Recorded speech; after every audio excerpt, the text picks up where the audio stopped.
the Harpswell Planning Board. We need to sort out some technical issues first. There we go. Thank you. You're welcome. I'm going to call this meeting to order, and we'll begin with the Pledge of Allegiance led by Dan Hobeck, who is our Vice Chair. All right. I pledge allegiance to the flag of the United States of America and to the republic for which it stands, one nation, under God, indivisible, with liberty and justice for all. All right. We do have a quorum.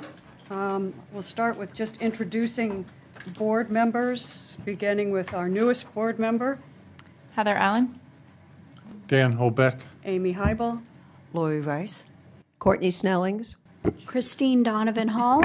And Margaret McIntyre, the town planner. Thank you. Thank you. And we have a quorum. We'll be voting Dan, myself, Lori, Courtney, and Christine. Christine, have you been moved up? Yes, Perfect. I have, as of today. Excellent. Okay, Did you good. sign your sheet? I did. Good. Yeah. All right, we have two items on the agenda today. Because one of the items involves two people's attorneys, or two entities' attorneys, the attorney on the board has suggested that we move item 250802, which is Coastal Maine Ventures, Flycatchers, 28 Field Road, up to be the first item on the agenda so that we can be courteous of attorneys' times and fees. And I'd like to get a feel from the board whether that's something we could do to amend the agenda. Do I need to take a vote on that? No. I think that's a good idea. Okay. All right, everybody's in agreement. All right, so the first item is Coastal Maine Ventures, who is the owner. Flycatcher is the applicant. 28 Field Road, map 63, lot 77. This is a complicated application. Normally, they're fairly routine, but this application is seeking permission to remove a commercial non-conforming pier and construct a new non-conforming pier in its place. The property is in the commercial fishing 1 zone. There are required setbacks for piers, docks, and wharves that don't serve as community docks, and that is 25 feet. And the setback can be reduced by the codes officer if they warrant it. In this case, there is no setback at all, and that is just due to the nature of the property. I'm going to ask our town planner if she would like to give us just a brief update, and also invite the codes officer who is here, He's right over there. hiding, Tim, if he wants to add anything as well. And then we'll hear from the applicant, and the board will discuss this. Then we'll go through possible motions. We'll see what happens with the board's discussion and go on from there. So maybe, Margaret, can you give us some background? I can try. I might miss things. But this property has a history with the codes office. It went to the Board of Appeals, and it ended up being settled with a consent agreement, which is a public document. If anybody needs a copy, I have one to give out. But this is step 2 of the consent agreement, is coming to the planning board for a jurisdictional review for the tear down and rebuild of their non-conforming wharf. Okay, thank you. Tim, do you have anything you'd like to add? I don't think that pretty well sums it up. Okay. All right. Would the board like to hear from the applicant, or would the board like to discuss? Let's hear from the applicant and get it on record. Thank you. The applicant's representative? Thank you. Will you give Lori a chance to say about the site walks too? Oh, sorry. I really want Yes. to give her chance. Yeah. Oh, yeah. I want it to be part of the record. Darn it.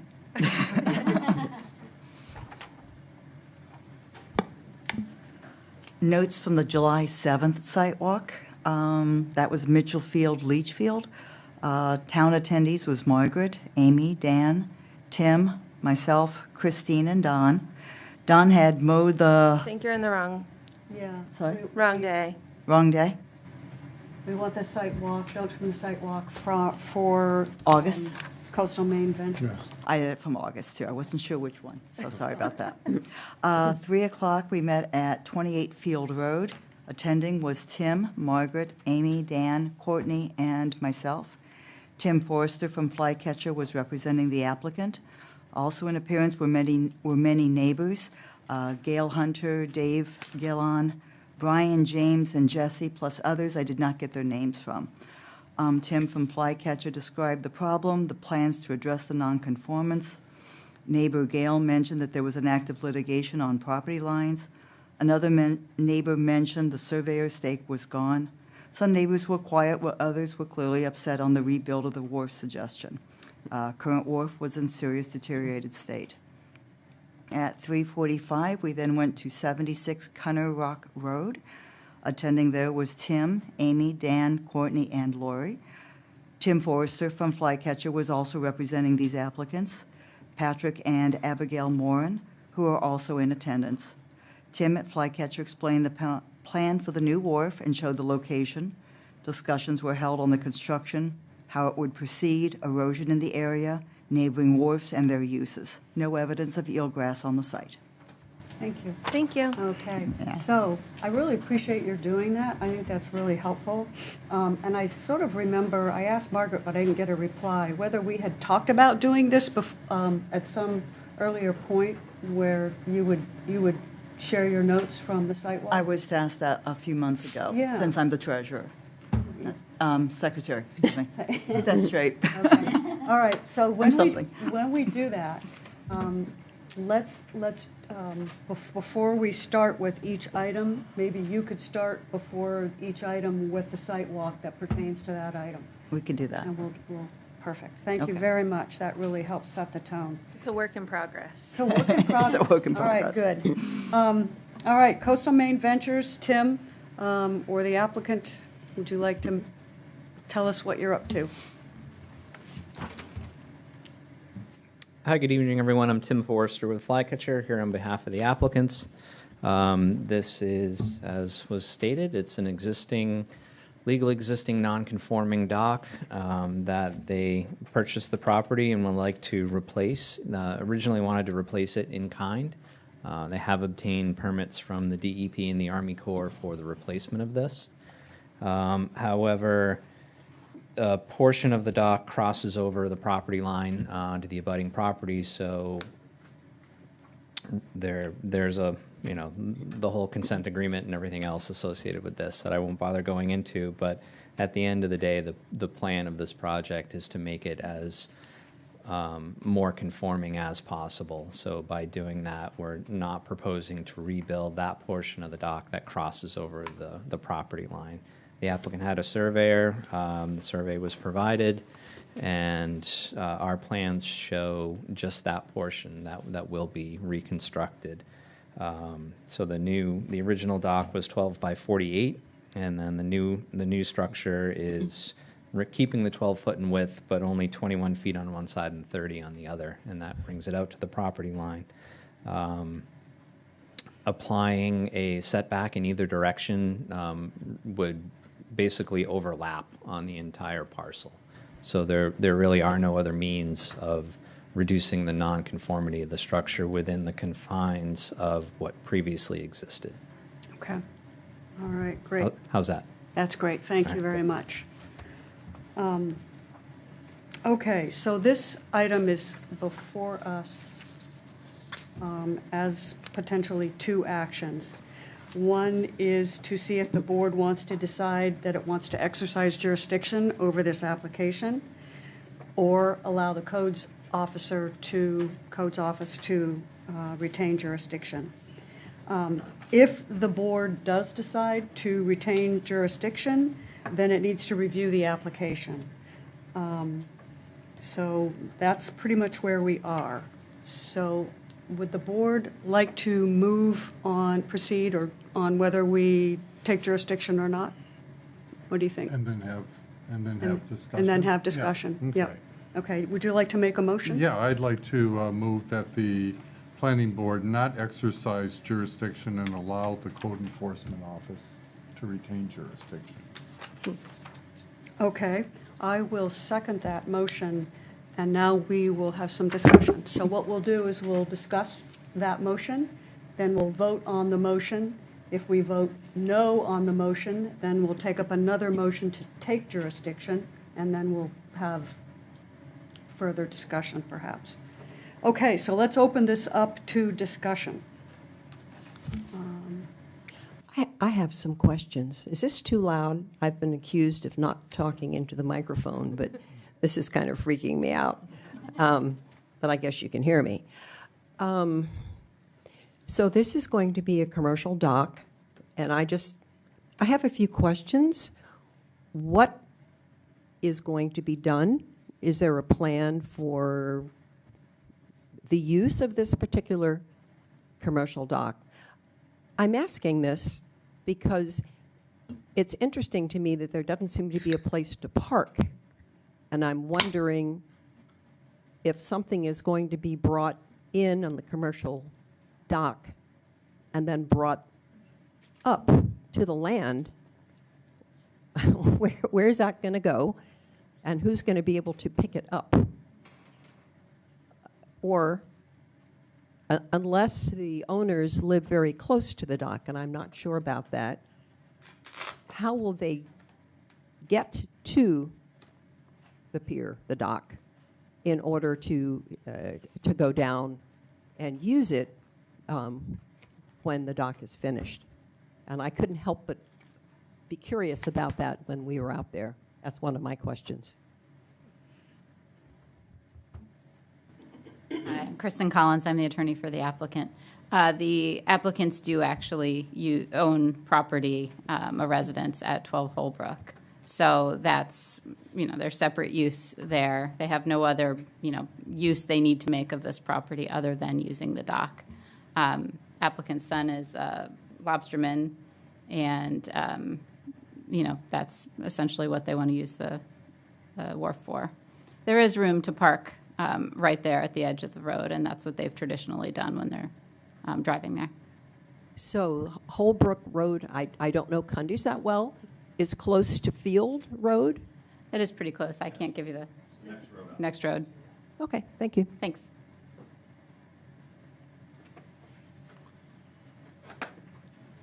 Anybody else? I was just going to ask you not to sit down, because I do have a question. Having read the consent agreement to take care of all of the other prior stuff, there was a reference of ongoing litigation concerning the property line between, 63 and 77? Yes, there is ongoing litigation regarding that. Essentially, so the portion of the dock that you see that encroaches over that line, the question is, have my clients and their predecessors gotten rights to that encroachment through adverse possession? Because that dock has been there since the 70s, and it has been used. So that's the basis of that lawsuit. Not to mention just trying to resolve what that actual boundary line is, if there's any discrepancy there. So totally unrelated in terms of, the land use ordinance and the shoreline zoning ordinance, which is really more just about what the encroachment is vis-a-vis the setback. Yeah, okay. Well, that kind of gets to the question that I had, which is, in order to determine whether there is nonconformity or the level of nonconformity, we have to know where the property lines are. And I know that there was a survey done to establish where you're planning on cutting off part of the prior dock. My question is, has that issue of where that property line been resolved? Tim, I think you're more familiar with the survey itself, if you want to speak to that. So we did hire an independent surveyor, or the applicant hired an independent surveyor. They've produced a plan, and we have worked off of that plan. So any disputes, for me, is really a civil matter. I mean, we have a stamped plan that demonstrates here's where the line is. If someone wants to question that, they're certainly welcome to. But in my opinion, that's what's been provided to the board to review. So that's the information that you have. Okay, so are you the plaintiffs in this action? I'm not handling this litigation. Oh, okay. Okay, well, But yes or no? then I guess, okay. So who is, are you the plaintiffs? Nor is Tim. No, we're not. I'm not. I'm only here representing the No, I mean the- applicant I for mean- the dock. What I want to know is, in this litigation, some of which concerns possibly adverse possession and some of which concerns the property line. If the petitioner is the one who instituted that lawsuit, and one of the issues in the lawsuit concerns the property line, is that resolved or is that matter still ongoing? Yeah. All I can say is it's a partner of mine who's handling that case, and I'm not familiar with the posture of it. But each party has claims against the other at this point. Okay. And each party, has their own claims and their own defenses. But if it would only be relevant to what the board is doing, I think, if there was a chance that the outcome would render this dock conforming.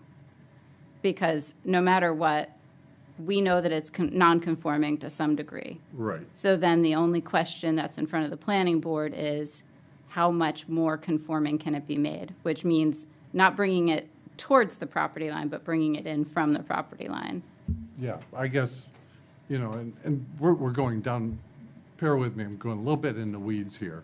But where it is right now, the new plans, would that, depending on the posture of the two parties, is it possible that property line would encroach over where the new dock is planned to be? No, I don't think either survey is Oh, okay, claiming that. okay. Yep. That takes care of that question. Yep. Thank you. Any other, I mean, at this point, I know the board is just considering the issue of jurisdiction, but I Yeah. just wanted to make a plug that if we're going to get into the merits of the case beyond that, we have more to say. Okay, very good. So, any other questions? I've got a question with regard to section 10.3.2.2, reconstruction or replacement, more than 50% of value. And this is a section in the ordinance that essentially says that any non-conforming structure that is located less than the required setback from a water body, blah, blah, blah, blah, blah, may be reconstructed as long as a permit is obtained within 18 months of the date of said damage and destruction or removal. My understanding is that this dock has not been actively used as a commercial fishing wharf for at least 2 decades. And it's not correct? Would you be willing to come up and, No, or somebody be willing to come up and, We'll bring the mic over to him, maybe. Long got enough cord? Oh, good. Hello? That wharf was built by Freeland Anderson in the late 1950s, not 70s. So it's been there, and the original deed for that wharf is the primary deed from which all the abutters measure and/or center their deeds. And it has been called into question. And then the extension of property lines out over the water, what do they call that? Riparian rights. That's a recent variation done by the town after the wharf was built and had been in existence for 20 or 30 years. So who has rights? If anybody has rights, in my opinion, being one of the 3 individual commercial fishing wharf owners, of which this wharf is one, I see this new wharf that we're speaking about as having the original rights. Now you tell tell these folks that they've got to cut off part of their wharf to match new rules and ordinances? I don't agree with that. Okay, thank you. I still have the question, though. Can the applicant show that this wharf has been actively used as a commercial fishing wharf in the last 18 months? So first, I'd have to push back gently because I think those are questions for the board if you take jurisdiction and then you're applying the ordinance because you've taken jurisdiction. But We're working on deciding how to vote on that, so these are Yeah. just background questions for us. I Thank you, though. understand. Thank you. I see that as sort of a threshold thing, and then we get into the meat of the application. But I guess my thought on your question would be that the ordinance does not deal with use of the structure. So if there were non-use of the structure doesn't have to go away. The question is whether the structure itself has been removed or replaced within, or at the time the application has been made. So, for instance, if it were a non-conforming use, some use of this wharf that now isn't allowed in the zone, and that use were discontinued for a period of time, then they would lose their non-conforming rights. With structures, it's different. As long as that structure stays in place, it can be used or unused, and the structure retains its non-conforming rights. So I think, although it has been used, the question is really more, is there a structure there? And clearly there is, though it is in disrepair. Okay.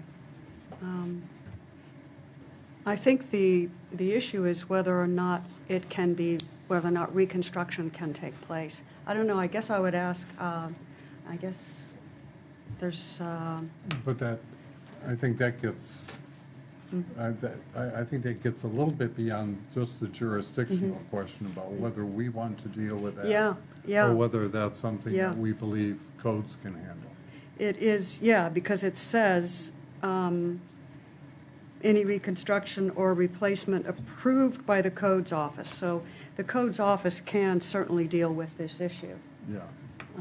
There's no doubt about that. I did want to bring that to the board's attention, though, just as something to put on the table. Okay. Anybody else?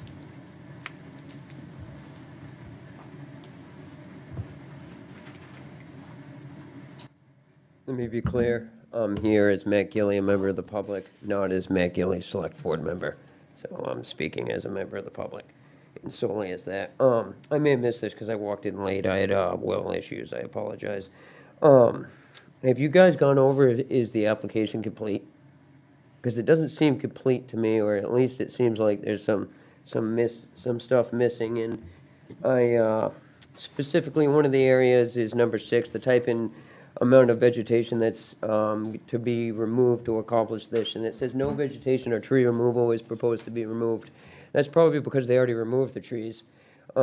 Trees on my family's property. We contacted the town, and Margaret actually told us that those trees would have to be replanted upon them applying for a permit. And I don't see anything in this application when they plan on replanting the trees that were cut. And there's documentation from the town and my family as well. Furthermore, if you scroll down to the section of the deed has been edited. There's a red line crossed out through the deed, so how is that even a valid deed in the application if it's been edited? You know, deeds can't be edited. They have to be taken as they're recorded in the registry of deeds. And furthermore, just to speak on the commercial fishing thing, I grew up there. I was born there in 1984, the abutting property. That hasn't been used in over 20 years as a commercial fishing wharf. There's never, in my lifetime, the 40 years I've been alive, been a float or a ramp that has come off of that pier as well. I wasn't sure. It showed in some of the pictures that there was one, and others it didn't, so I'm not sure if that's even taken place. But, You mean this, pictures by pictures, you mean the site plan? yeah. It's, in the consent agreement, it splits it into two different application. Okay, so there's a separate one then for This is the the, tear down and rebuild of the non-conforming Okay. structure. And then they have submitted a separate application. that's why I got confused when I saw it in the site Yeah. plans then. I retract that previous comment then. Those are basically my only points and questions that I wanted to make clear. This will have effects on navigation too, but I can speak more on that when the next application comes up. Okay. Thank you. Okay. Yeah, So what about the tree planting? Is that something that needed to be done before this application came before us? So is the application complete? It's one of the standards in the wharf section of the ordinance, which is section 15.3. There's a section on vegetation removal and planting that needs to occur, replanting.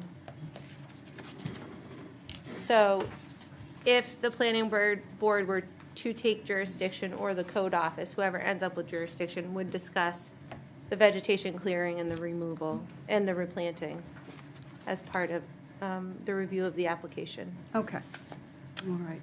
I'm going to just Yeah. respond to that. Very good points. One of the things that we start off with, we're starting off with deciding whether or not we are going to take jurisdiction. If we decide to take jurisdiction, the next item on the agenda is the application complete? I lost that. I forgot the order. Yeah, well, You're away. well, you haven't been on the planning board in such a long time. It's been- yeah, okay. All right, any further questions at this point? We have before us a motion to remand the application to the codes office. If this motion fails, we will then entertain another motion for the board to take jurisdiction. So those are, again, our two options. So I will call a vote on whether or not the board wants to remand this application to the codes office. All those in favor? All those against? All right, so it's 3-2-2. Okay. All right, so I will make a motion that the planning board exercise jurisdiction over the application. Okay. But I need a second. I'll second it. Courtney seconds. Any more discussion? Okay, all those in favor? All right, all those against? Okay. I know, all right, okay, so we are going to exercise jurisdiction over this application.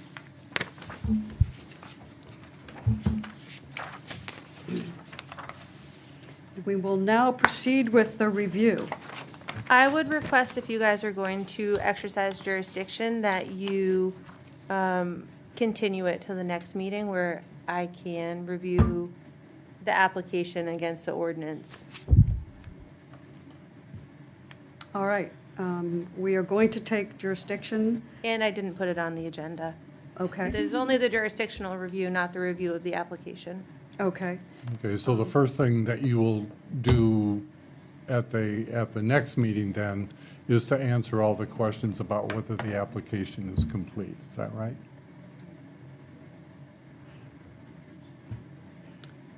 okay. And also answer the question with regard to 10.3.2.2. And Yes. perhaps, since our, Is that the vegetation? yes, Or that- no, vegetation. that's a separate That's the issue. That's rebuilding reconstruction or reconstruction. Oh, okay. replacement. And then perhaps we could I only find, That's why I knew it. Ms. McIntyre, perhaps we could find legal counsel that could legally represent us. in Yes, this. absolutely. Okay. I was just looking at, give me just a second to look at something. Okay. Okay. So what we'll be looking for is a motion to table then.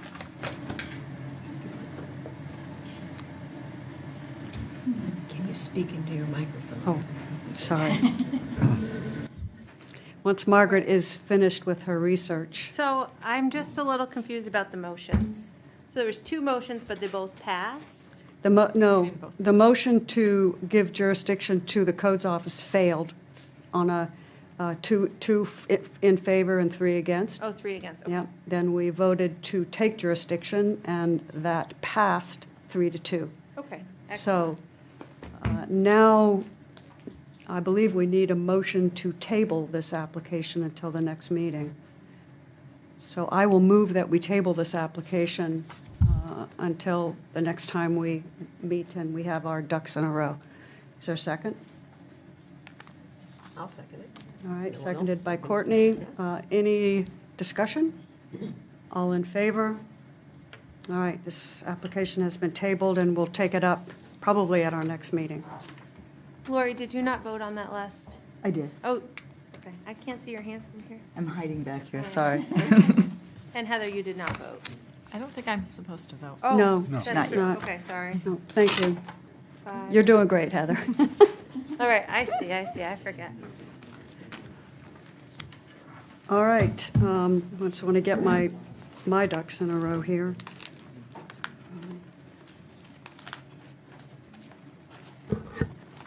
The next application, the next item on the agenda is James and Sarah Merriman. It's on the agenda, but I don't believe we have any new information. So I believe we'll be continuing that since the I got applicant. an email from the applicant this afternoon, very timely, asking me to table the application.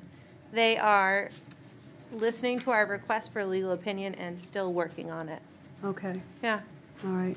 hopefully, All right, so the applicant has asked to in 2 table. months, hopefully they'll have something for us soon. Okay, Merriman, I'm sorry. Okay, thank you. Yes. all right, so now we will move on to item 250801, which Tim will continue to speak to us.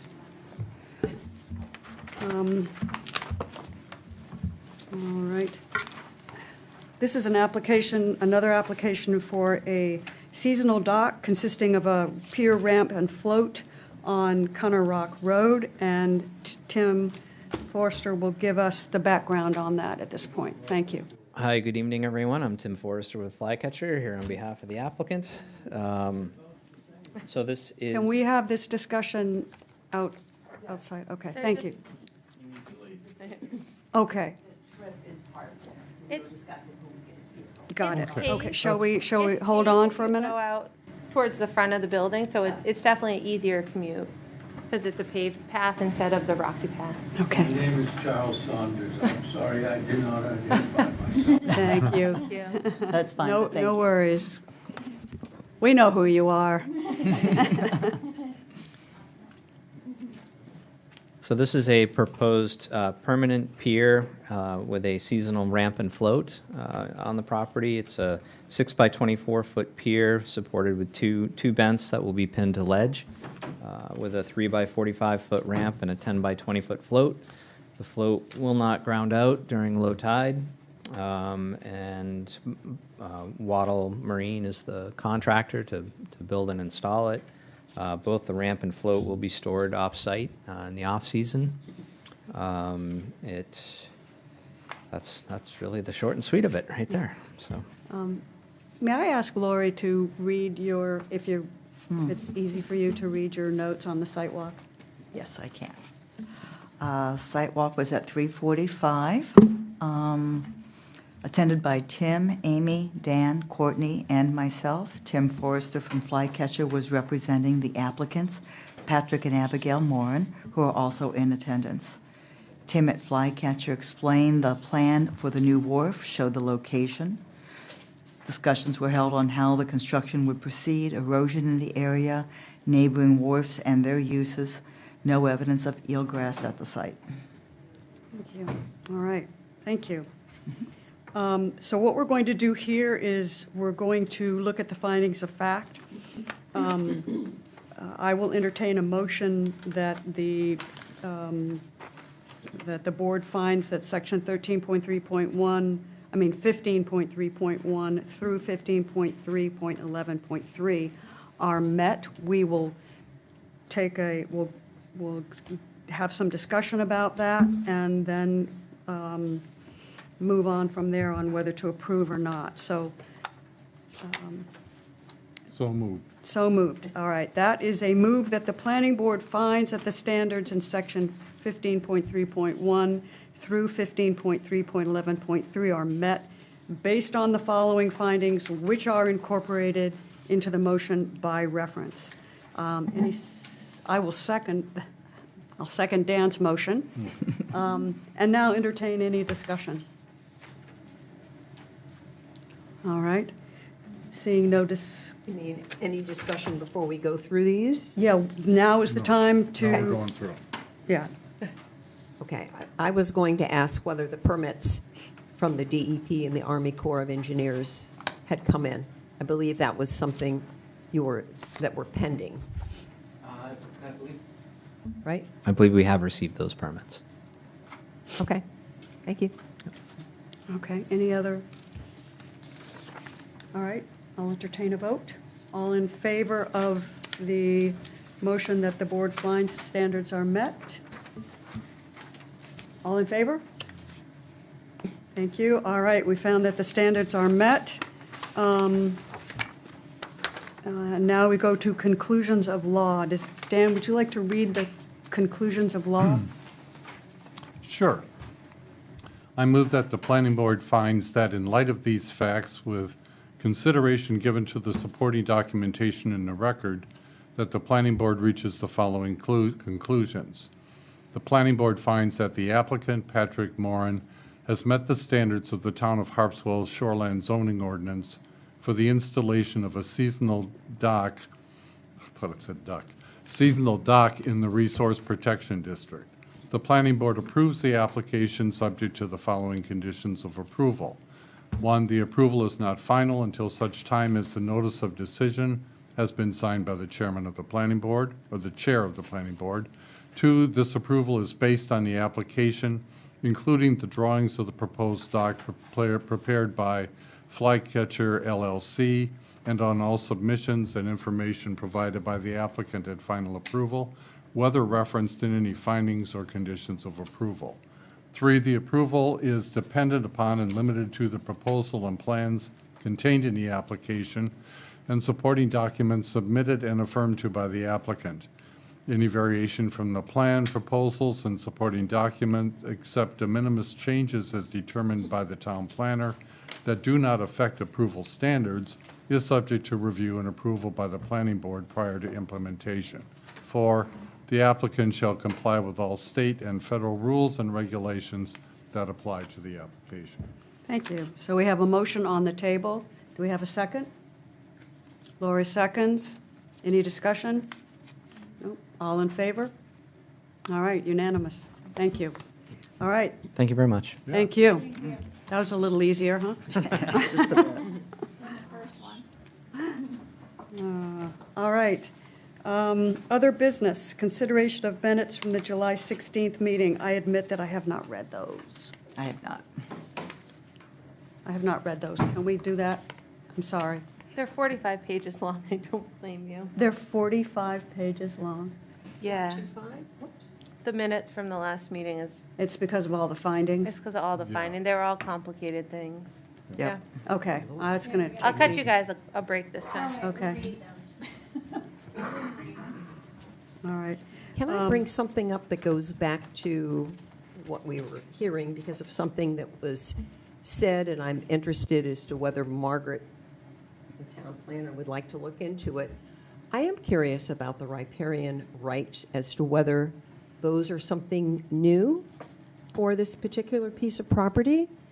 According to the gentleman that spoke, Mr. Saunders, I believe, he said that was something done after the dock was built, and I wonder whether, do we need to know that information if we're going to hear this application? I believe that Mr. Tim is going to answer your question. I've talked Hey. to 3 surveyors, Okay. and the reason why I was reluctant on this one, and it kept asking for the Cove Rule, is because the wharf to the east of it, I'll call, the Bowden one, lasted 2 years, and number of surveys, and they got a very descriptive on how they were to project that line. This deed is different from all the other deeds and said that, now this is according to two other surveyors that I talked to, if it is stated in the deed, it goes in that southerly route at that degree, all the way to low tide, there is no change in the riparian line. I don't care what, or who was first, because I was told by the other surveyors, yes, you go back and there was other lots that were farther east that were actually first, because you have to take the frontage and the date, and there's a big mathematical thing Good Lord. to determine that, because there was only one spot that the Bowden ramp and float could go, and that's one of the reasons why it took 2 years. And that's always been one of my questions, why this one, there's only two other places on the map that, like I told you, Okay, that are but like that. I think we have to stop because we're starting to talk about things that Oh, are true. specific to this property. Right. I think Courtney's question was. Can I is- keep it general then for surveyors? And it's Right. hard to keep it general and not describe something else. But It's complicated. normally, you go point to point and do a 90. Okay, How's that? Okay? That's a normal riparian, right? okay. You just go straight out. Straight out, 90 degrees. All right. Because we've got one coming up that I'm going to disagree with. So that's the norm. When Okay. you have a curve, a cove, there's a certain different way you have to do it. Okay. But I went ahead and bought the book that the one surveyor told me to buy, and then we found another book, and they all say the same about the line going straight. If it's in the deed, there is no straight to straight in 90 degrees. It goes what it is. And that's one of the reasons why the one surveyor gave me this compass that you can look through. You stand on the pin and go that degrees that you can read through here and determine where it's going. And that's one of the confusing things I have about this one, is that nobody's giving, to me, if a particular wharf has been surveyed, they should be able to give us if I lay a 2x4 like this and I say the line goes through, I should be able to tell you how long it is on this side and this side. And on our given map, it says, approximately 21 feet. Well, I don't like that. It should say 21 foot 6 inches. And all I want to do is stand on the pin and have Tony or somebody go down and get an idea so that we can say, yeah, I can believe this one, or I don't believe this one, Oh, I think So my, ba- my general question, which I'm going to do at low tide. Okay. Because I have to find the far pin, which that surveyor, which I did explain today on the side, the one survey that may be in question, you tell me if I can say that or not. No, I don't you're- know. Okay. Yeah, he's going to stop you, Tim. All right, that's- All right, but You thank know you. what? I think I can interpret what you're saying. Yeah, okay. Which You knew what I- is, there are general rules for how you decide where the property goes Right. to the low water mark. The exception to that is that if there is something in the deed that describes it going a different way. Right. And so that's why So it's the deed sometimes takes important to precedent. find out. And, if you've got general rules going on all over the place, but you run into one piece of property that has it in the deed, it messes everything else Yeah. up. Thank Yeah. you. Is that? Yeah. Yeah. so We had that a can long be- talk. That Yeah. can be Yes. done for, if I don't have riparian rights that go down to wherever, I can't then sell my piece of property and say that I have those rights. It sounded like there had been a change in the ordinances somehow.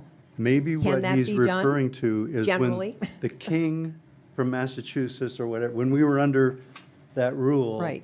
We all, if you're on the water, Okay. owned to the low water mark. Okay. The lawyers, as they went on, got lazy and forgot and kept taking it out of the deed. Ah. Now, if you want to put in a wharf, we all know we got to give that deed to the assessor. Do I have the rights? Well, she'll read it and say no. Well, then now you got to pay the attorney to go back and bring everything up to speed, and then you can finally get it. And maybe that's what he's referring to. the town never messes with anybody's deed.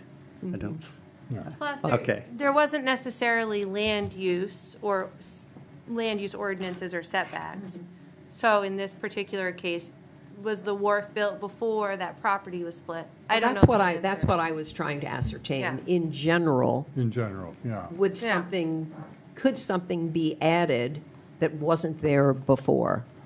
Well, but I mean, because he may Yeah. be incorrect, but there might be some validity there, and I just wanted to know the answer. Yeah. Yeah. So sorry to open the can of worms. no, it's hard, it Is a can of worms. Yeah. I mean, is. the shoreland zone, I mean, I just look at this, and this is, who knows, but the shoreland zoning ordinance was adopted February 3rd in 1994. Well, that was the So- second one. It was originally enacted in 98. It was originally enacted in 98 and then repealed and Okay, replaced. Okay. So Yeah. it's been around for, A while. it's been around Little. for a while. It's almost it an was built- antique. 1950. But the wharf was built in the 50s, so Right. who knows how Right. things have changed. Yep, Okay. Yeah. yep, Well, thank you all. okay. All right. So now we want to look about scheduling a workshop to discuss LD 1829. And I have a potential solution. Cheryl Golick came last week with Senate President Matty Daughtry, and they met with the select board and some members of the public, including some members of the planning board were there. Cheryl Golick now wants to come back to the town with a member of the Housing Opportunity HOP, I don't remember what the P stands for. Housing Opportunity Commission, something No, like it's that? P. I think it's a P, I think it's HOP, but I can't It's remember. HOP, But I don't remember what the P stands for. Okay. So what is this LD 1829 again? I'm sorry. It's refresh to do with housing primarily, but it has other implications such as it changes certain subdivision review. Yeah. So Cheryl Golek, who's our representative, but also is a member of the Housing Committee, she is coming back with the woman, because there's two people in that Housing Opportunity program. Maybe it's program. Remember on those, there's a couple trainings where you could watch and they're doing the rulemaking process? Robin Gove and Adrian blah blah. Okay. It would People be- on the rulemaking. Okay, Yeah. so Okay. are you going So she's gonna bring, Cheryl Golick's gonna bring Robin from the Housing Opportunity Program, and then somebody who does the rulemaking regarding subdivisions. I can't remember all the acronyms right now. She wants to bring them here and have another workshop. Members of the select board and obviously members of the planning board are encouraged to go also. And that is scheduled tentatively for September 5th at 5 PM. Let me tell you that's the right time. What, Friday? September 3rd at 5 PM. September 3rd? Yeah, Right here. yep. I'm out And of then town. after, we can totally have another workshop. We could have a workshop before, we can have a workshop after, but there is also that workshop available. All right, I'm out of town that day. Is that here? And it will be recorded. Okay. I'm sorry, did you say 5? What time did you say it was? At 5 p.m. 5 5 p.m. p.m. 3 at 5. Okay. Yeah, What, 5? Third. Yeah. 5 p.m. September 3rd at 5 p.m. Right. 3rd at 5, okay. It's a Wednesday. Sorry, I said the wrong day at first. I think it would be good to hear from them again, but I how agree. much sense does it make to have the final workshop before they do all the rulemaking? Isn't that something, I mean, I attended the one yesterday as well, which you might want to listen to. There were a lot of good questions. I didn't hear the first one, but I'm getting the, Which was the one yesterday? it was another rulemaking. There were 3 of them. Yeah, okay. And I'd missed the first one, but it sounds like we're not going to know the real stuff until they do the rulemaking. I don't understand the rulemaking thing. I think you do. I meant the process. This was all new to me. Well, I think the rulemaking is going to be largely, it's not really going to be substantive. The rulemaking will be clearing up definitions and some wording, but it's not going to substantively change anything. Okay. There were a lot of unclear areas that There people were. brought up yesterday, There were a actually. lot. There were some good things that were brought up in that discussion. I believe it. I believe it. So, I mean, I think we should, So this is my, good. my question is whether, I don't mean to interrupt you. That's all right. I've said too much. No, no. When you go and you're meeting with these representatives and the select board's there and the planning board's there, it's hard to really, it's much more formal, and it's hard to, you're more like they're listening to you, and maybe they agree, and then they say something, and then you say something. I'm wondering whether the board might want to actually read the it's not long, and then we could have a workshop here at, 4 o'clock in the afternoon or whenever we can all get together, and really just go over it amongst ourselves so that when we do meet on the September 3rd, we actually are aware of what each other's questions are. We have some background that we've talked about together. We can bring our own shared experience to the questions, and whether that might be a way to do it. Yeah. Okay? So you're talking about just us without anybody coming in to present, is that correct? Right, just us having a Got it. cup of coffee and sitting around reading it and saying, what do you think about that? And what do you think about that? And, Yeah, do 'cause you, I'm going to miss the September 3rd, so it might be Okay. good if we can do it before then, so, Okay. yeah, then the questions can get vented out. okay. Is there a time? That's going to be the question. That's the How about next Wednesday at 5 PM? No, I'm already getting a no. No. works for me. How about, Any other time that day, or is that just a bad day for you? Yeah, I'm out starting at 9 o'clock to 11 PM. okay. I guess Okay. that's a bad day for you. That's a bad day. How about Friday, early afternoon? This Friday, you're speaking? Friday the 29th, early afternoon? Like what, how early? Anytime after 1? Works for me. I could Fine do with me. 3. I would only be available at 3 or later, just because I have turnovers that day I do. Earlier, so what time? No, 3 or later. Like if it was at 3 or 3, I later. could probably be here, but not before that. Okay, shall we, That whole week is nasty for me. is it nasty for you? Oh dear, okay, But you can okay. revel in my absence. Well, we're looking at, that's all we got is next week. Yeah, I know. 25th, that's all we have. Or we could do, Monday, September 1st. Holiday. Labor Day? Okay. Labor Day. No. We could do Tuesday. Tuesday's fine with me. The 26th? No, the 2nd. The second. Oh, I'm sorry. What- at I'm what in the time? wrong, I'm in the wrong month. There's a resiliency meeting at 4 PM. Okay, do you want to meet Tuesday at, There's another, no, the resiliency meeting is the 26th. Yeah, why is it on the calendar? Don't know. We don't know. you want to meet Tuesday at 1? Is that possible, or Tuesday at, does that have to be 3 for you also? No, I just, that, I have an away soccer game that day. Okay. That could be a little in tricky. Bangor. If you're and we coaching? leave at 1:15, so. But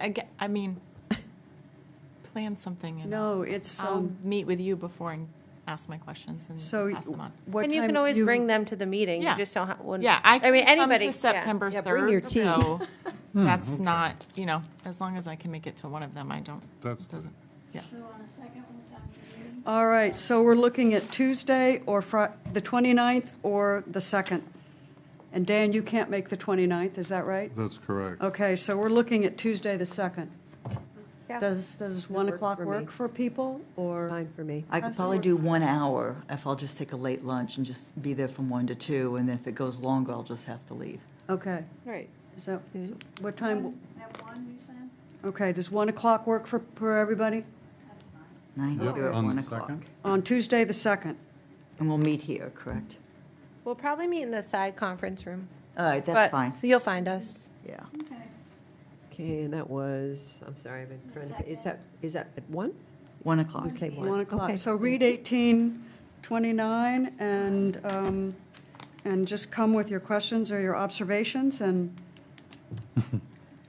Okay. and I'll bring cookies, I Well, my think. spell check just changed workshop to worship. Oh, good. Well, you're a good Lutheran, you probably. I don't know if you're Lutheran or not. No, I'm Protestant. That's close enough. You're a Midwesterner. Yeah. Planning board workaholic. Okay. that's- Okay, workaholic. That's another one. And All we- right. And we briefly mentioned this at the beginning, but Christine's the new full voting member. Yes. Very exciting. We're still looking for a second associate member. And in September, the planning board meeting's on the 17th, and site walks are on the 8th. On the 8th. I was gonna tell you I couldn't come, so. Okay. I'm leaving on the 18th, so perfect. What time was it on the 3rd? Let's see. 5. Site Free walks at will 5. be, 3 o'clock, Okay. okay.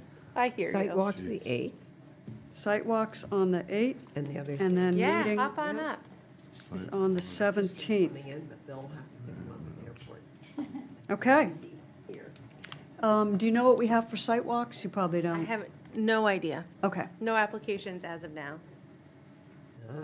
When are they due, Margaret? Next Wednesday. Okay. It's on the 8th. You have someone at the speaking. Well, we have one, it's the Cloughs, I suppose. All right. Okay. We ready? Oh, Hello. Good evening. I'm Mary Ann Naif with the Conservation Commission. I just wanted to tell you this afternoon, we had Gregory Leclerc come down from Maine Beginning with Habitat Program to talk about freshwater wetlands and to start thinking about how we can acquaint the public with their importance. You know, we have an open space plan that we haven't really did much with the last few years, but this could be an opportunity in the future as we think about our water supply, housing, to make the public aware of the importance of wetlands, how you can work and live with them. And we don't know where this is going, but he was very, very helpful, I think. Tim was there as well, and the new assistant, which I forgot your first name. Tony. Tony, and it started with a T. Anyhow, I think he is going to be very helpful to our community, basically, as we maybe start thinking through some of these things, how to widen the general knowledge to our residents, the importance of wetlands. And I think it's a good start to just get people educated.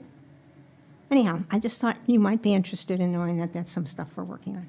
yeah, you know, I'm Thank you. so glad you Thank came you. up. We just got I just read this in the Anchor, we got an $80,000 grant to study, It's Mary Ann's grant.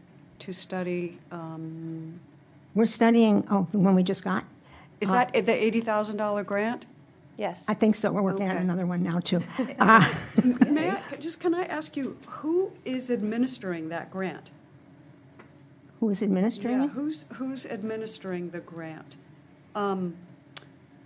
for the town? You know, like when we got the $90,000 for the comp plan, the town planner Okay, great. administered it, so. We are contracting at this point. I believe it has been contracted with Stantec.